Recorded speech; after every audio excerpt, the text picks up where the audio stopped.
nabyago byanterugo yambereye ubuhungiro uko bizamera kose azanyihanganisha uwo Yesu Yesu ayandutiye byose namuhaye umutima wanjye nawe yaramagije nabyago byanterugo yambereye ubuhungiro ko bizamera kose azanye ko bizamera we bizamera kose azanye ko bizamera we haleluya ko bizamera kose azanye ko bizamera kose haleluya anganisha jewe nahisemo korera Yesu kuko iby'isi nta mumaro bifite n'ab'isi bo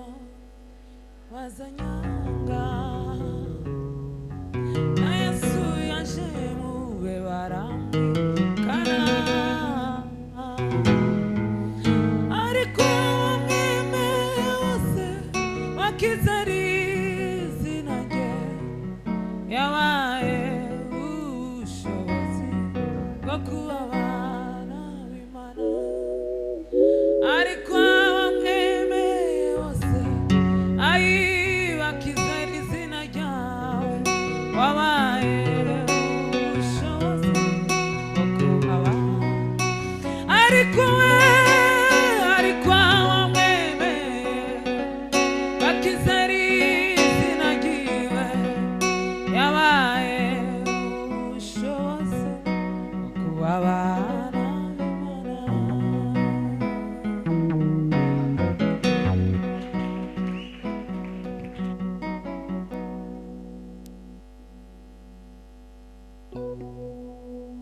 Hallelujah. kwishimira Imana nizo mbaraga zacu Hallelujah. jewe nahisemo gukorera Yesu kuko iby'isi nta mumaro bifite n'ab'isi bose bazanyanga na Yesu yaje mube baramwihakana ariko abamwemeye bose bakizera izina rye yabaye ubushobozi bwo kuba abana b'Imana ariko abamwemeye ariko abamwemeye bakizera izina rye izina ryawe yabaye ubushobozi bwo kuba abana b'Imana uwo Yesu namenye yandutiye byose namuhaye umutima wanjye nawe yaramagije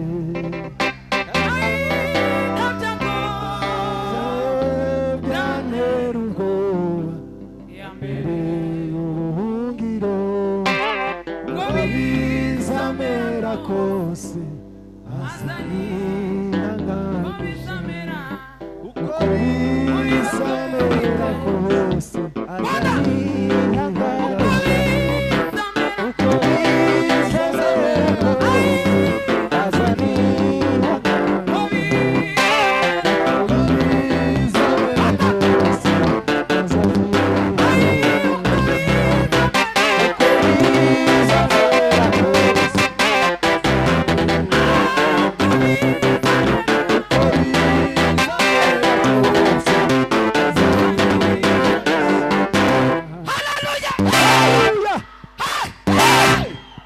tubabarire dusirimbeho nono umva beya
Thank you.